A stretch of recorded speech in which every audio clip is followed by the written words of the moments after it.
Yeah, right. And you're in charge of what that looks like and how, but they're giving you all of the copy.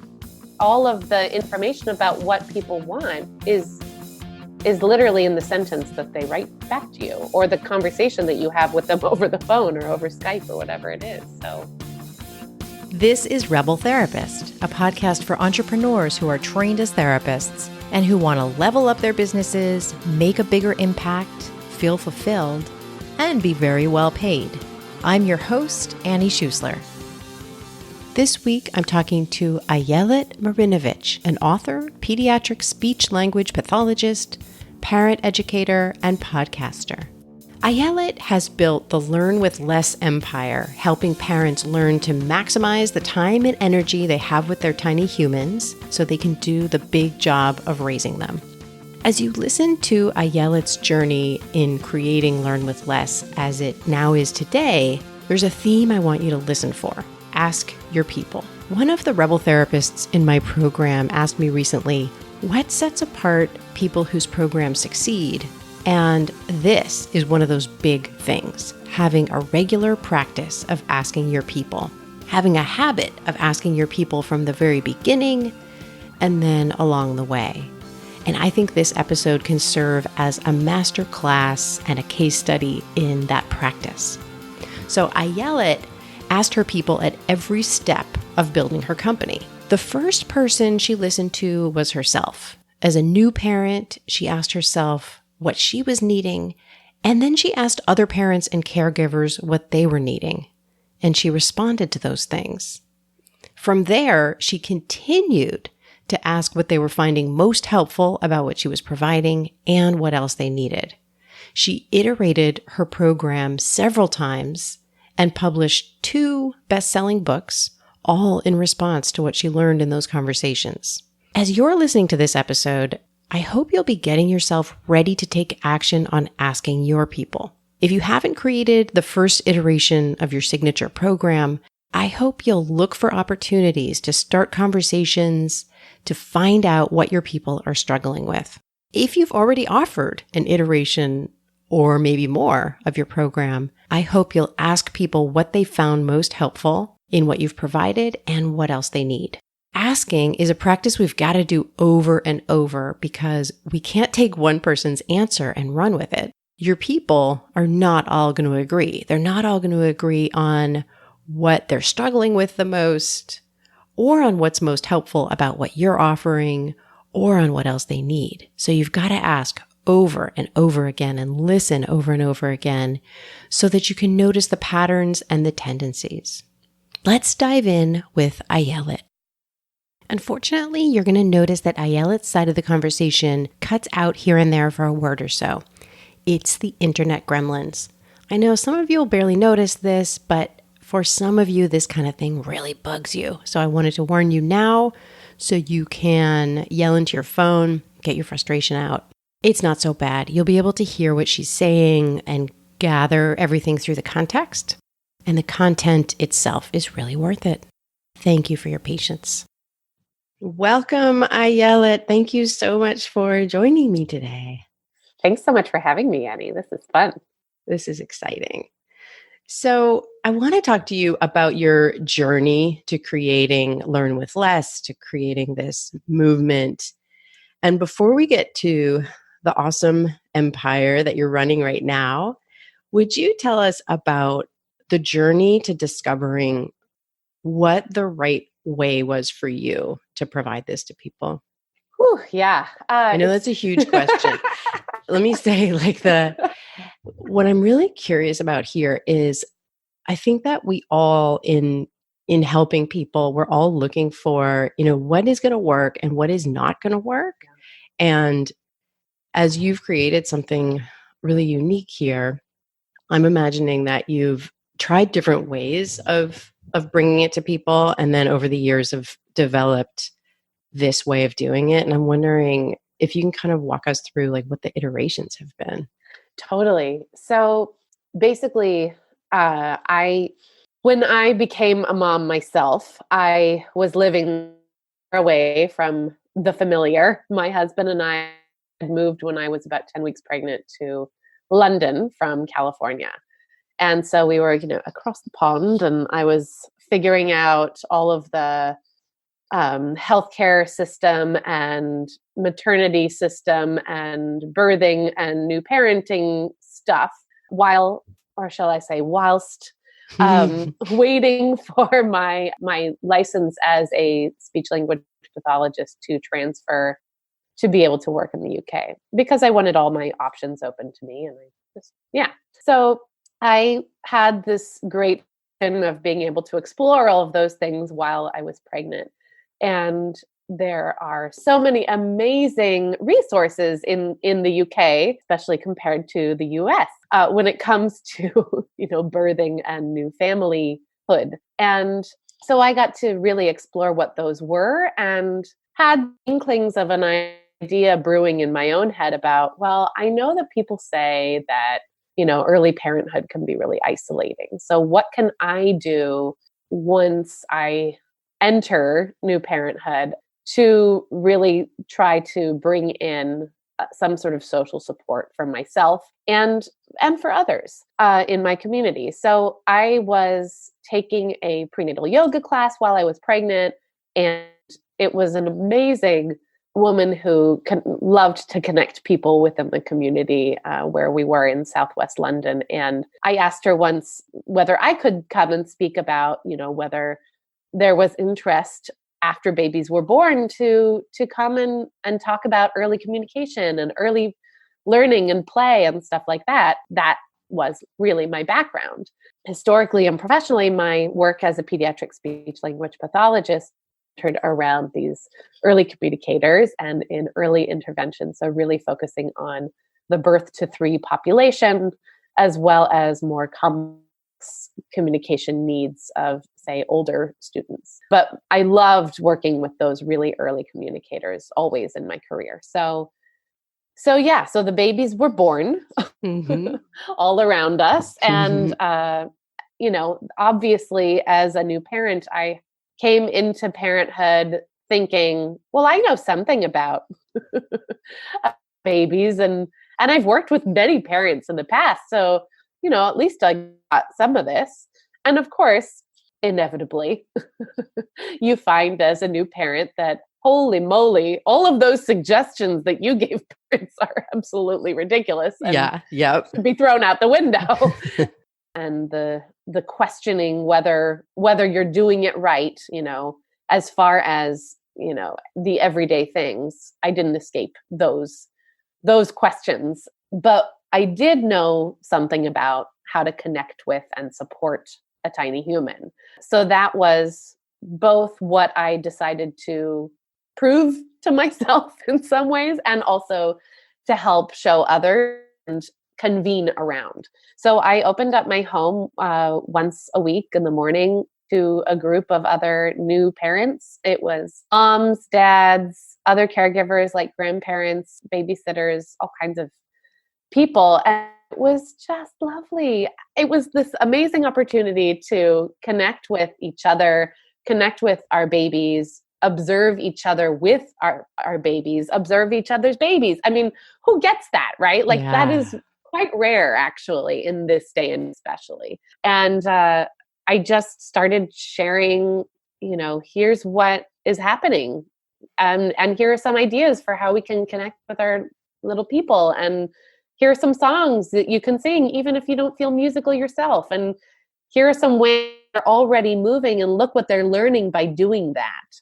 And sort of just the idea of sort of being able to look under the hood of how these tiny mysterious people were learning and observing and interacting with the world. It was helpful for me. It was very empowering for me to be able to feel like I could use my brain. I could think about how did I want to show people what I was observing, and how did I want to help people use their own brains and think about what they were doing, and be more intentional about that, so that they could feel better in their skin in that transition to parenthood. And they could see that they were doing enough already, and they didn't have to go out and buy a bunch of stuff.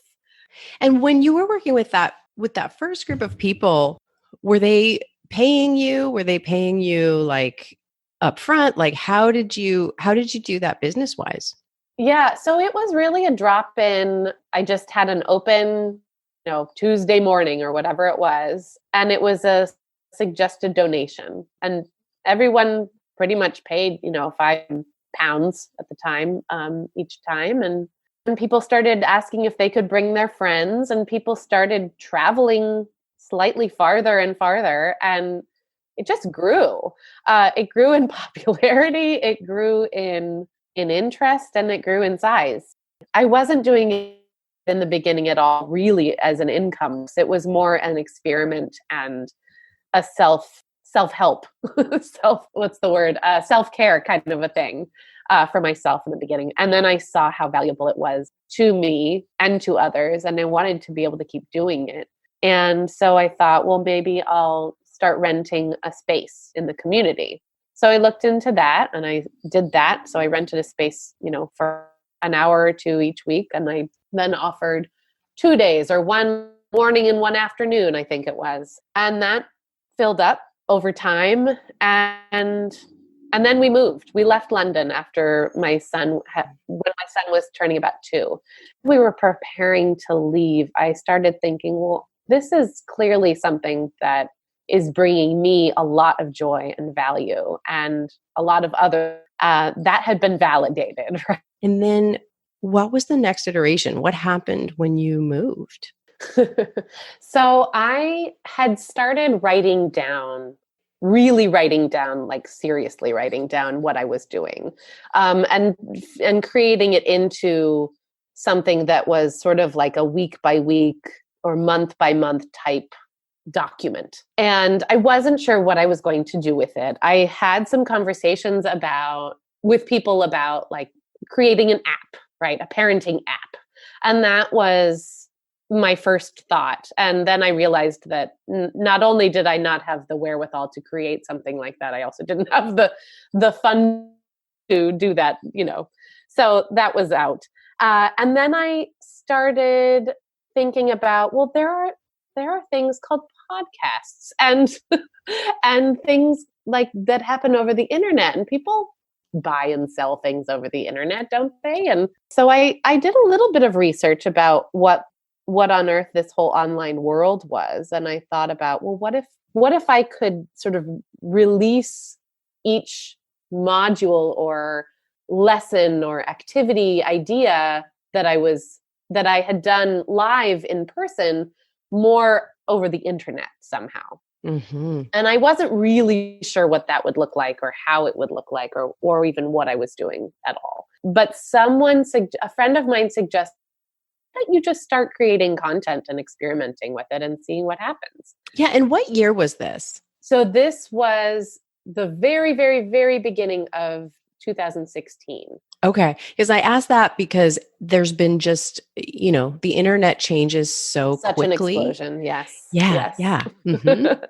So a friend of mine suggested, well, what about a podcast? That seems like a fun way to disseminate what you're doing, because you can use your voice. It's so auditory. People can listen to it hands-free. And I started thinking about it and thinking, yeah, I'm a new mom. I don't want to it seemed like a great idea. So not really knowing much about podcasts, I Googled how to create a podcast, got a Squarespace website, and wrote out some sort of transcript that recording myself, and then put it up on the internet. And that was it. And that was February 2016. And all of a sudden I had a podcast.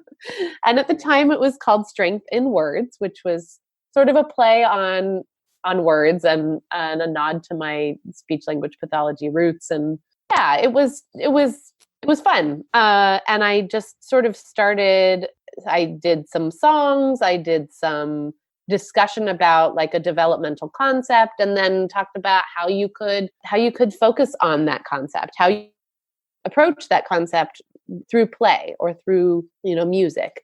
So I had like a little format that I followed for probably about the first 25 episodes. And I was very committed to it. I did an episode each week for probably at least 6 to 9 months, which was great because then I had all of this content up on the internet all of a sudden.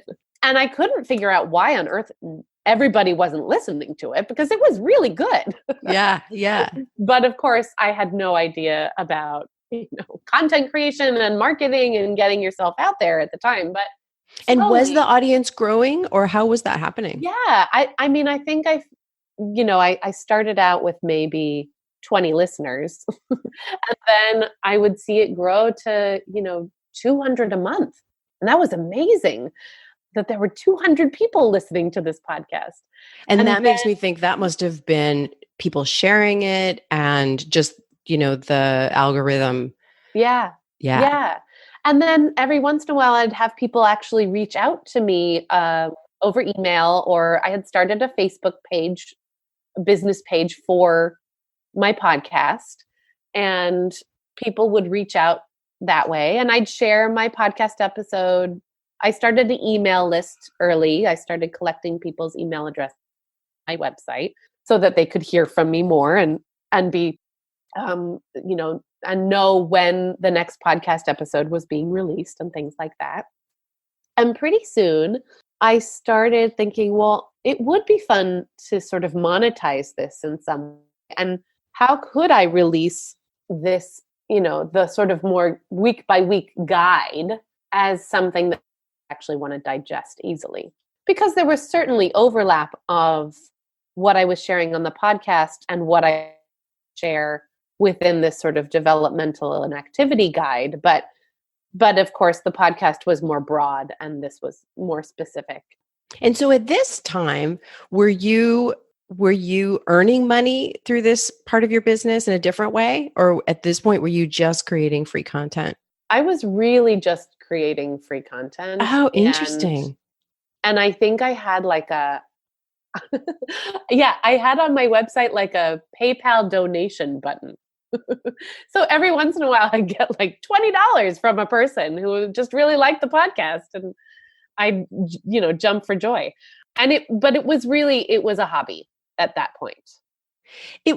That's really interesting. It feels like that was like more than a hobby. It was like you're creating your body of work. You were creating like the foundation of what is now this movement. Yes, absolutely. Yeah, it was in actuality a hobby because it was not being monetized at the time, but it felt like I was laying the foundation. Absolutely. I knew that I wanted to do something with it. I just wasn't sure what that would look like.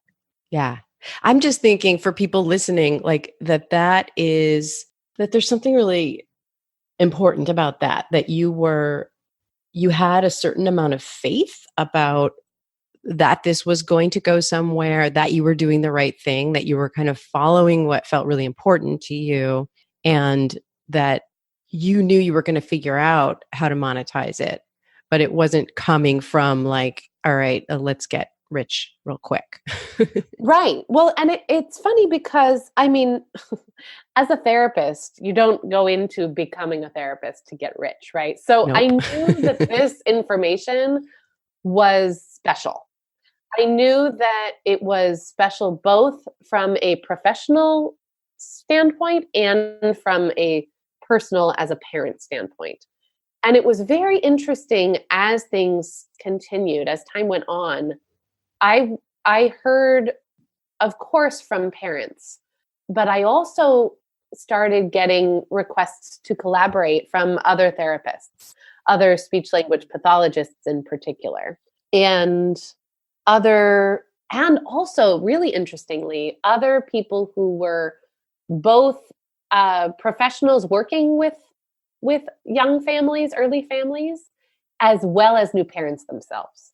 So that was really special because that was me. I was actually not only speaking to, other parents and other professionals, but other people who really were just like me in many different ways, right? Whether they were a speech pathologist in India who was just having a new baby, or, an occupational therapist whose first grandchild had just been born and they loved the way that I was sharing information, or they were maybe a developmental therapist who was just looking for other new ways to share information with families. So it was very cool to over time really see who my audience was. And Yeah. that's a big thing that has, over time really been important to understand who is it that I'm speaking to and how do they speak?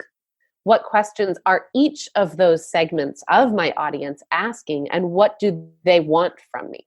And when you were having those conversations, was that happening a lot through your email list, or how were those conversations happening? Mm-hmm. Sometimes it was through my email list, and I would just send like a type form survey or a Google form or whatever, asking a series of questions. And some I would just ask a question on my Facebook page or my Instagram feed, and people might respond.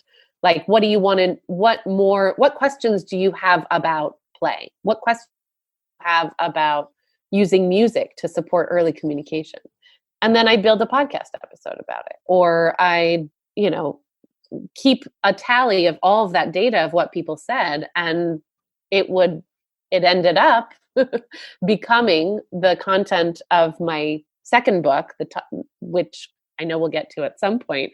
But what is now the entirety of the basis for the Learn with Less curriculum really was built around what people were asking, what their biggest challenges were when it came to supporting and connecting with their tiny humans, and how they were talking about it.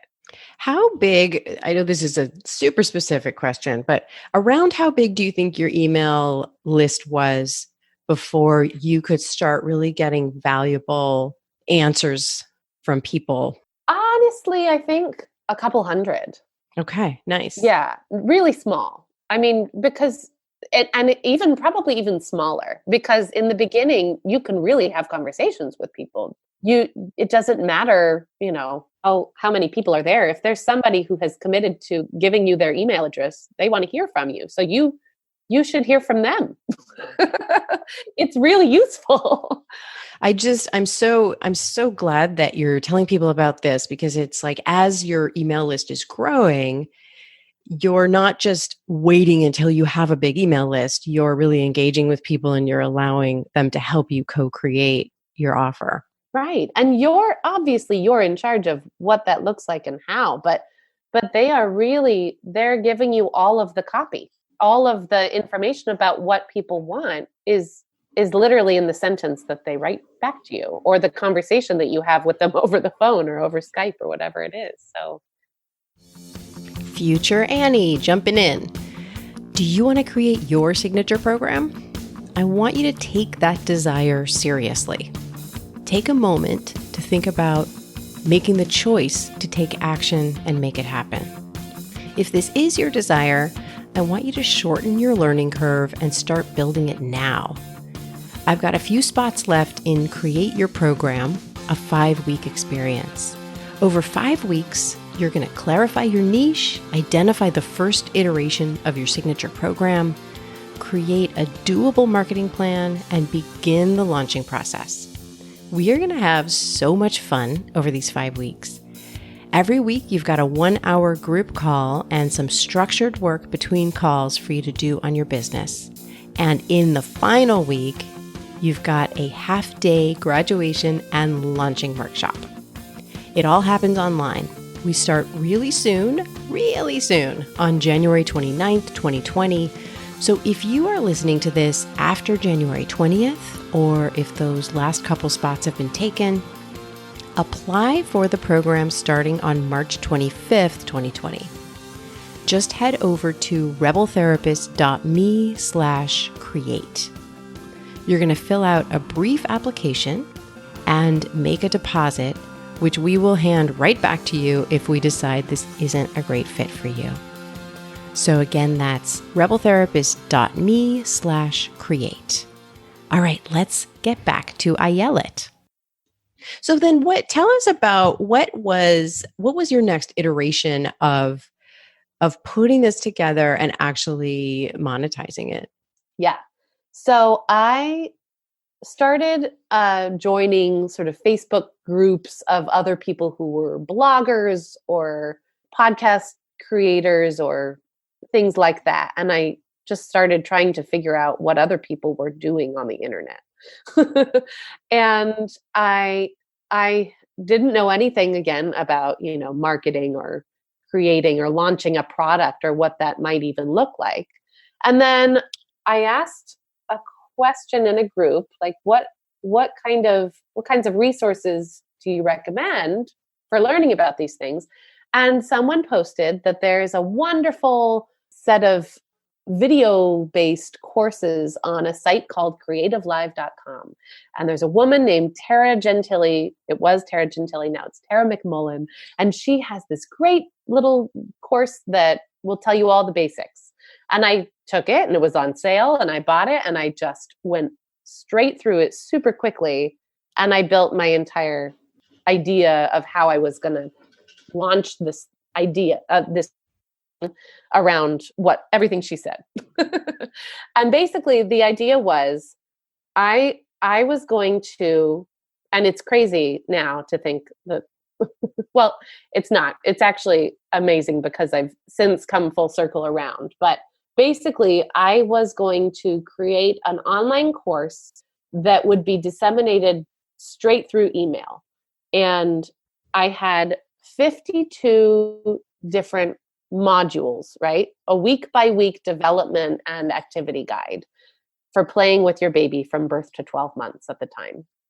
And I thought, well, wouldn't it be great if I could ask people how old their child was, and then they could just get started right there. So if their baby was 3 weeks old, they would get the 3-week-old module. And it would just stay on track. Exactly. So I did that. And that's what it was like you could buy it for 3 months long, for 6 months long, or for a year long. And I launched it. 10 people bought. Mm-hmm. I had maybe 215 people on my email list at the time. Yeah. So that's a great conversion rate. Yeah. And of course, for me at the time, I was like, why didn't everyone buy? Well, they all want to hear from me. They're clearly all interested. Why didn't they all buy it? And of course, like you said, now I know that is actually quite a good conversion rate. Yes. Of people who actually said yes to me, which is wonderful. And so I launched that. It went through. I had people going through the entirety of it, and I collected testimonials, and I knew people loved it. It was essentially, again, it was a collection of information about what I had done live in this live local capacity that you could just read on your phone in 5 to 10 minutes. Then I realized, well, this is going to get really complicated really quickly, because it would automatically send people down the sequence. Mm-hmm. But I had no way at the time of automatically putting them in. I see. So okay. It was very manual, and I couldn't figure out a way to automate that part. And so that felt very overwhelming. So I kept going. I kind of kept selling it passively on my website, but I wasn't actively launching it again, really, because I wasn't sure what I wanted to do with it, and whether I wanted to keep it in that form. And then I also recorded a music album under a blanket in my living room. and that was like a bonus that people could get. And so I had two products, right? I had a family album, and I had this curriculum that I was selling, and they were all digital products, and that was really fun. And I did make very much money, but I made my first couple $100, which is wonderful. And you that was the point of you validated. Totally minimal, mm-hmm. viable, everything. And people, as they went through it and finished, they loved it. I got so many positive responses, a few negative responses, of course, but for the most part, people loved it. And then I started sort of talking to these people over the phone, the people who had actually bought it and gone through it. And then I thought, well, it would be nice to actually have some interaction with these people. and I thought, well, maybe if I put it into a membership space, then people they could just access it anytime they wanted. And I wouldn't have to, give it to them in this way and manually do it. And they could be interacting with each other. They could interact with each other.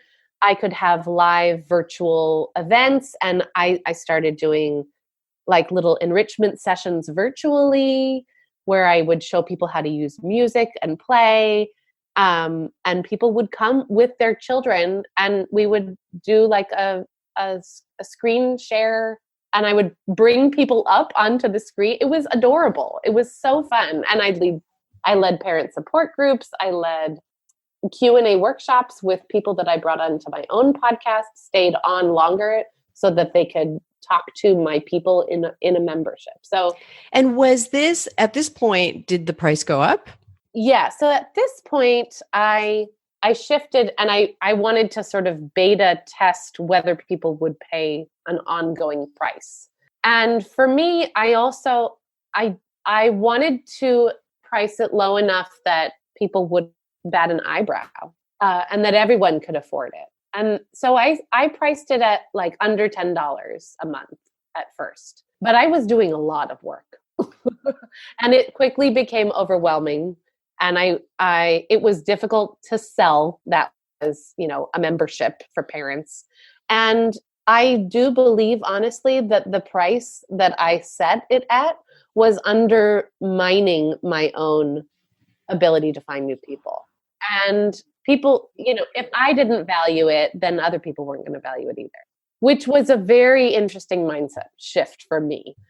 Because in a way, also for me, I think it was really that I knew that I had a very valuable set of information brain that I could charge, one-on-one for therapy, for speech therapy. I have a master's in, communicative sciences and disorders, but this parent education stuff, well, this is just on the side. I can't charge people for that. That's just other stuff. When in reality, like this is so much not more impactful, but the idea that I could reach so many people and affect so many families' lives, I couldn't see it until people kept telling me that it was valuable. And it's so funny how, you really, I didn't realize that I had mindset issues, as you could say, until I realized how much I was undervaluing my own expertise.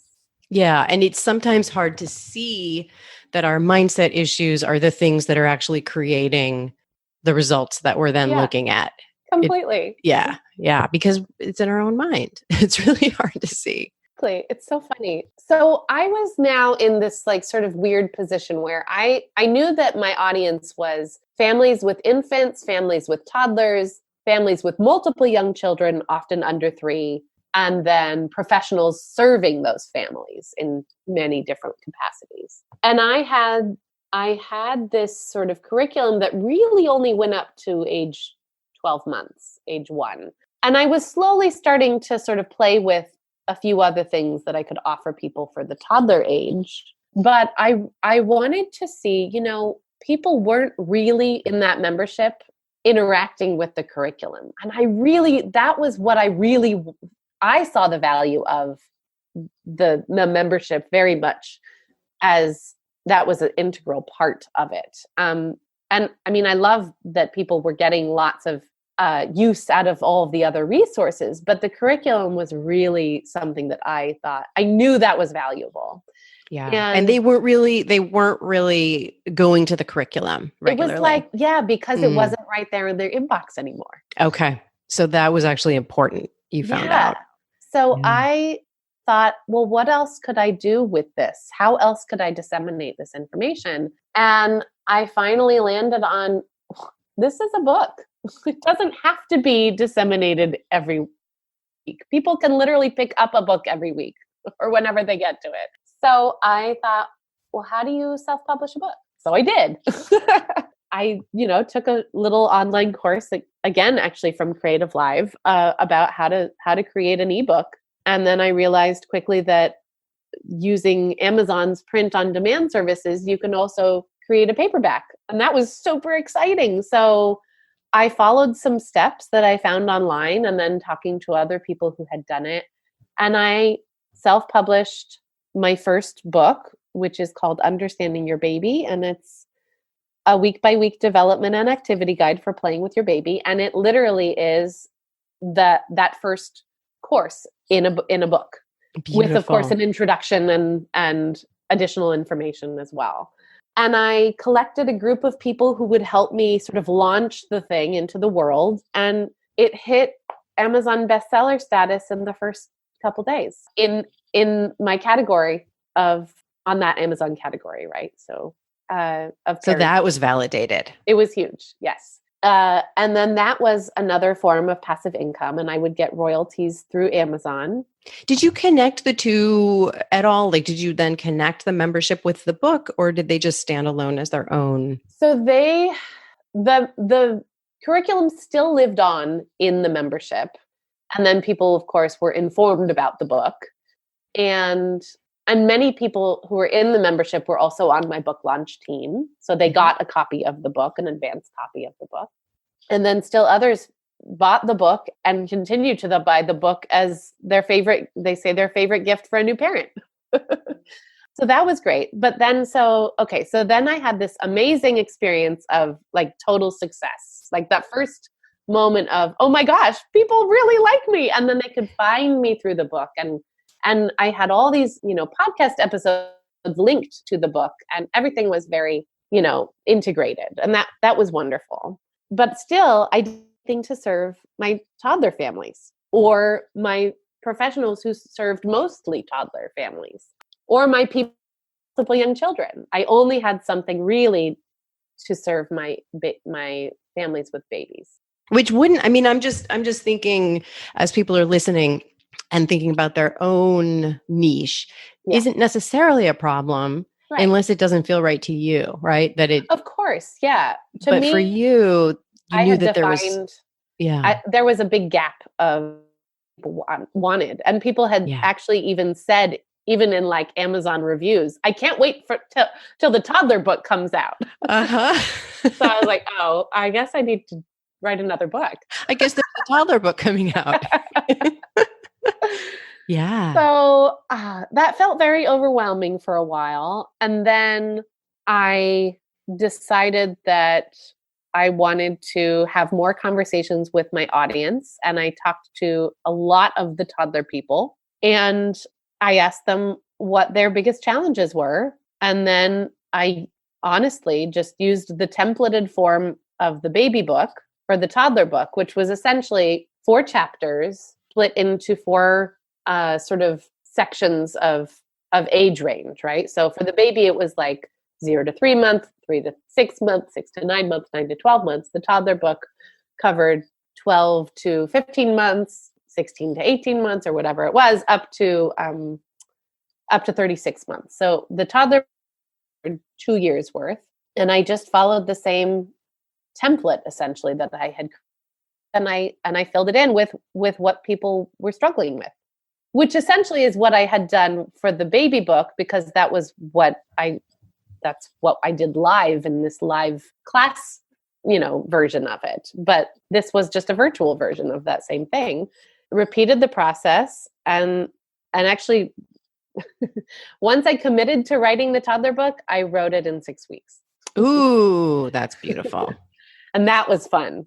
It was insane, but it was really great. And I am not a terribly organized person, so I really had to get a process down. And I created like a project management set of boards in a software called Trello, and then made like little checklists that I could check off every time I completed another.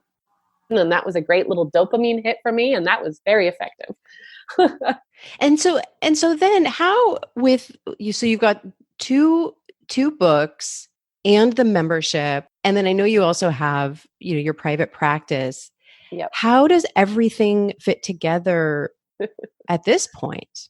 Yeah. So now I have these 2 books. I have a membership, which again now actually disseminates the information directly into people's inboxes, because I found a secret workaround, which was great.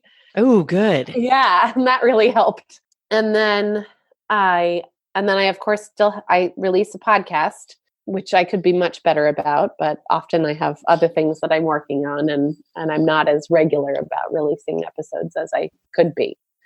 But, and then now I'm also creating the first round of a licensing and certification program that allows other professionals to become certified as licensed facilitators of the Learn with Less curriculum, so that they can offer it in their local communities and do what I did in their own way and supplement their own income and create what they want to create, which is very valuable to families in a new way. And often these are people who often serve families like as therapists, but now they have additional, like this whole sort of family enrichment curriculum that they can utilize. That's amazing. Yeah. And so when that's you, really exciting.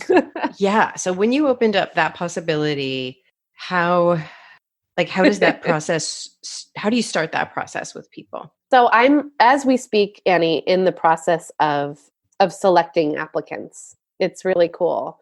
But basically, I, again, asked people what their challenges were when it came to leading these sort of mommy and me type classes in their own communities. And I divided their answers into basically these 6 categories of different kinds of challenges. And that's what my training program will focus on, those 6 things. And then after people go through that training program with me and each other, they will, submit a demo video showing me that they've taken it in, they know what to do.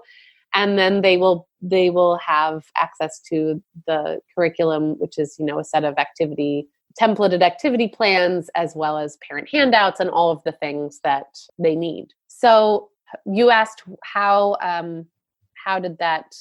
No, that you totally answered it. I was wondering, how that all starts.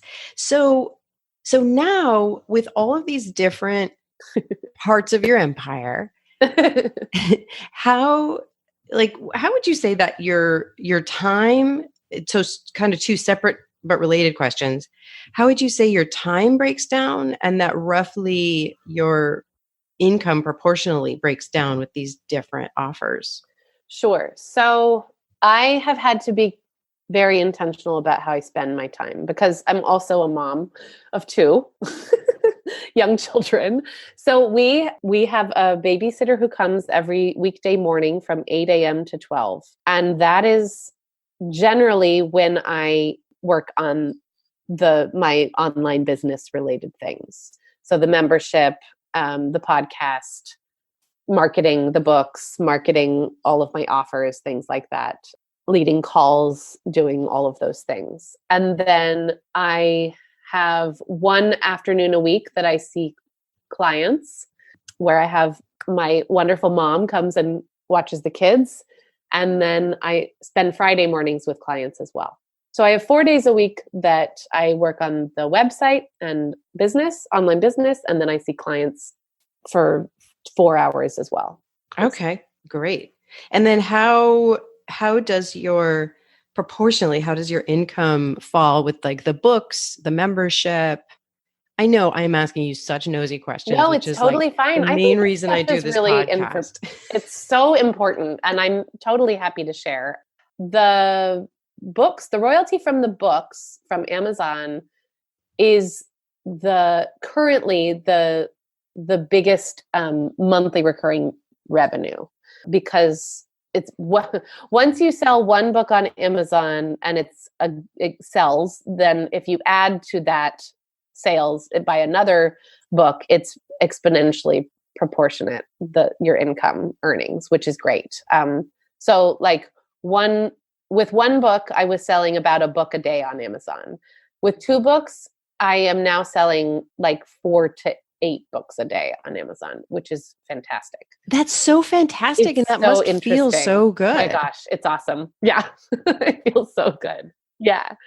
And then I also sell the books through my website, much less so, but I like to direct people to purchase on Amazon and then come back to my website to collect some extra goodies. And then I can keep them on my mailing list and talk to them and keep keep talking to them, right? Keep asking them what they want to hear more of about from me, and seeing if they're interested in my other offers as well, of course. So, and then the membership, memberships are tricky because it is recurring revenue, but there's a fair amount of churn, of course. Mm-hmm, mm-hmm. And churn, for people who don't know, means just people leaving. Like there's going to be a rate at which any membership has people leaving, and then a rate at which people are coming in. So yeah. Mm-hmm. And it's a hard thing to get people into because people are leery of things they have to pay for again and again. But found that that I have certain ways that when I really focus on marketing the membership, that is when I really get more people in, and that's helpful. Can you tell us what works in that way? What works for marketing? Sure. Yeah, I honestly have a webinar, a live workshop online that people can attend, and that webinar ends in like a special offer that's only available for a certain time to get into the membership. And again, this is a membership for parents, so the offer that I have currently, and this changes from time to time, is that it's always available. You can always, become a member at the full monthly, annual, or lifetime price. But the special offer that you can get into via the webinar is like a $1 1-week trial, so that you can try it all out and what's inside and get a sense of whether it's something you want to continue with. And that's only available via the webinar. Interesting. And then how do you get people to the webinar? Honestly, mostly through social media. And I have a following, but I don't have a huge following. And then also sometimes I'll run like a marketing campaign over a period of time via my podcast. So then it's, through social media, through email, through my podcast, and all of that focused sort of attention is heading people into attending this live virtual workshop, for instance. Great. Those are all really familiar to me. Those are the things that I do as well. And so, it's just so helpful for people to hear, like, what does that flow look like? And to also, I think, be reassured that you're not doing all the things all the time, that you're a busy person. You have 2 kids, as do I, and that you've got some systems that you use for marketing over and over again. Yeah. And like I said, the flow could be much better, and my podcast will sometimes go to the wayside, or other things will go to the wayside because I'm focusing on something else. I am really excited about my facilitator licensing program because that will change a lot of things, I think, as far as, what kind of impact I'm able to have, how sustainable my own business is, and how I can grow my brand as well as enable other people to, support themselves. And that's really important to me as well. Absolutely. Do you have a sense of, and I'm wondering, and maybe it's the books for you, but I'm wondering if you have a sense of what it took to get to kind of critical mass in your business where you felt like, okay, I'm at a point where this is working and this is profitable, and I've kind of like hit. Yeah, I would say that, it was the books for sure.